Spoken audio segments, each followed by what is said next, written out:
मौसम बहार की पहली बरसात। बारिश तो है और साथ ही फ्रीजिंग रेन है। जब भी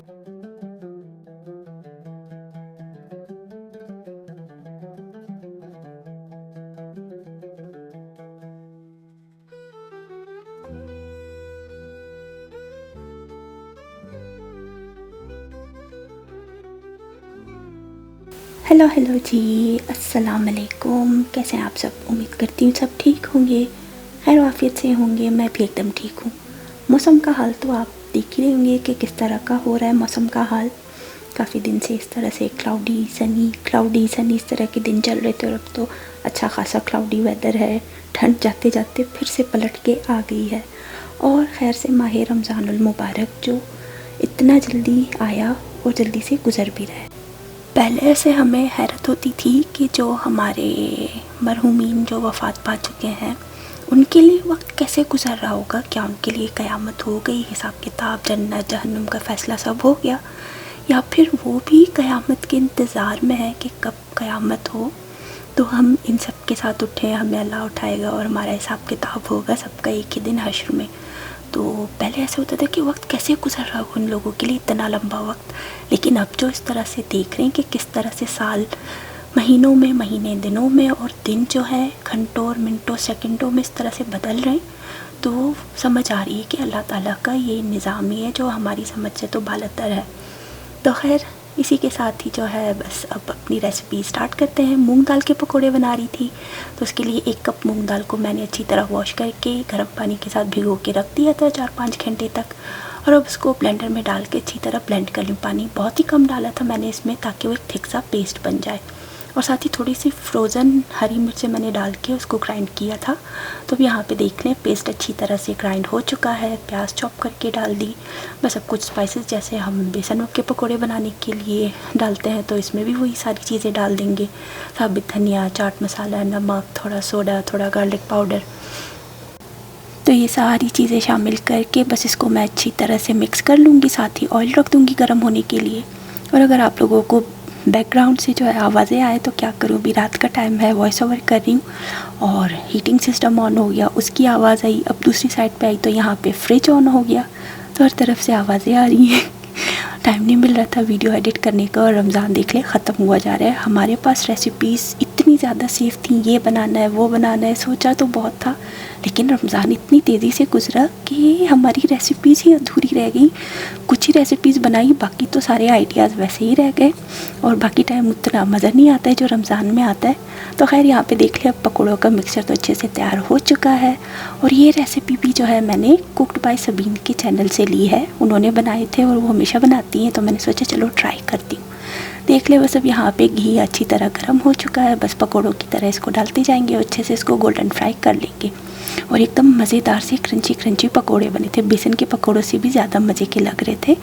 तो अच्छी रेसिपी थी, अगर आप लोगों को पसंद आए तो आप लोग भी ज़रूर ट्राई कीजिएगा। लेकिन खैर फिर कभी, क्योंकि अभी तो रमज़ान ख़त्म होने वाला है, हम लोग एक दिन आप लोगों से आगे हैं। हालांकि पाकिस्तान के टाइम के हिसाब से, डेट के हिसाब से हम पीछे हैं, लेकिन रोज़े के हिसाब से हम एक दिन आगे हैं। तो जब तक वीडियो आएगी आपके पास भी रमज़ान के 1 आध दिन ही बचे होंगे, तो अगर दिल चाहे तो ट्राई कर ले, वरना फिर कभी किसी और दिन बना लीजिएगा।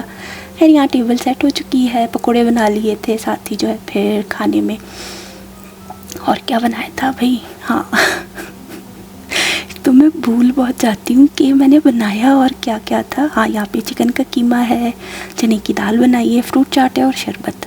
टेबल आ गई ना सामने, अब सारी वीडियो तो दिखाई दे रहा है। मौसम बहार की पहली बरसात, लेकिन इतनी ठंड बरसात में भी। वेदर इतना चेंज हो गया, फिर से 2-3 दिन से ऐसे ही क्लाउडी, थोड़ा सा नहीं फिर ज़्यादा क्लाउडी। और कल तो बहुत ही अच्छे रंग थे आसमान पे बिखरे, आज तो बस फुल क्लाउडी काले इस तरह के गहरे बादल।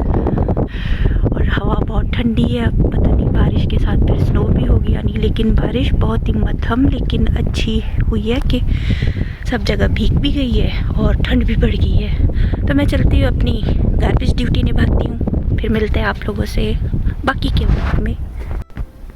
बारिश तो है और साथ ही फ्रीजिंग रेन है, जब भी इतनी ठंड हो रही है। ऐसे बारीक जो है ज़्यादा बारिश तो है नहीं, बिल्कुल पतले पतले से छोटे साइज़ के।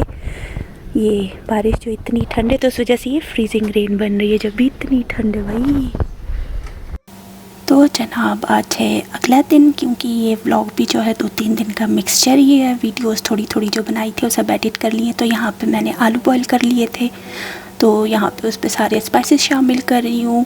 सब कुछ अच्छी तरह से शामिल कर लेंगे, नमक, चाट मसाला, कुटी लाल मिर्च, गार्लिक पाउडर, ज़ीरा, धनिया पाउडर, ये सब चीज़ें शामिल करके, ड्राई धनिया फ्लेक्स, ये सब अच्छी तरह से मिक्स कर लेंगे और आलूओं का मिक्सर एकदम रेडी हो जाएगा। साथ ही अंडे बॉईल कर लिए थे, उनको मैंने इस तरह से 4 हिस्सों में कट कर लिया था। थोड़ा मैदा और कॉर्नफ्लोर ले लिया है, उसमें नमक और थोड़ा ऑल पर्पस सीजनिंग स्पाइस डाल के इसको पानी के साथ एक घोल जैसा बना लूँगी, ताकि हम जो है अच्छी तरह से इसमें मैरिनेट कर सकें। मैरिनेट तो नहीं, बस हम लोगों ने कोटिंग करनी है। तो यहाँ पे देख लें, आलूओं को अच्छी तरह से फ्लैट करके उसमें बस अंडे का एक पीस रखा, बॉयल एग है, और उसको अच्छी तरह से यूँ लपेट दिया। तो ये समझे अंडा कबाब जैसा बन गया। नाम मुझे नहीं आता कि इसको क्या बोलते हैं, वरना रेसिपीज़ तो देखी हैं किस तरह से बनाते हैं लोग। तो इसको भी मैं करी थी। और ब्रेड क्रम्स जो है मैंने घर पे बनाए थे ब्राउन ब्रेड के साथ, तो ट्राई करी थी कि किस तरह बनते हैं। बस अब देख लें, यहाँ पे इसमें डाल के अच्छी तरह से डिप कर लिया उसको, ताकि वो एकदम वेट हो जाए। फिर एक कंटेनर में मैंने ब्रेड क्रम्स डाल दिए थे कि हर बार हाथ मैसी हो जाते हैं ब्रेड क्रम्स के साथ। तो इस तरह से मैंने उसको शेक किया, तो एकदम से सभी जगह से अच्छी तरह कोट हो चुका था ब्रेड क्रम्स के साथ ही। तो बस इसी तरह से सबको बना के मैंने साइड पे रख दिया था थोड़ी देर के लिए। फिर जब तक सारे तैयार हो गए, ऑयल गर्म किया, तो इनको फ्राई कर लूँगी। और इफ्तारी के लिए बना लिए थे। वैसे उतने ख़ास पसंद नहीं आए घर वालों को, मैंने तो खा लिए, उन लोगों को उतने पसंद नहीं आए, क्योंकि ना आलू के उतने शौकीन है हस्बैंड और बेटा, और ना ही अंडे के। बॉयल एग भी उतना शौक से नहीं खाते, लेकिन मुझे आलू भी पसंद है और बॉयल एग भी। तो मैंने तो खा लिए थे, उन्होंने एक आध खा के बस छोड़ दिया था। तो खैर, किसी को पसंद आती हैं रेसिपीज़, किसी को नहीं आती, तो इसी तरह से हमारी ज़िंदगी चलती है।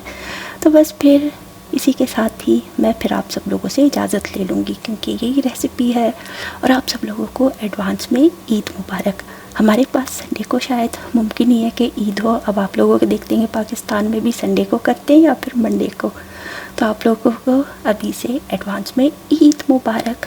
ईदी के लिए आप लोग जो है ना मेरी वीडियो फुल वॉच किया करें, तो यही मेरी ईदी हो जाएगी, और कमेंट छोड़ दिया करें।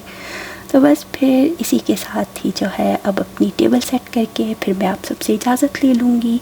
तो मिलेंगे अगले व्लॉग में। फ़िलहाल के लिए अल्लाह हाफ़िज़।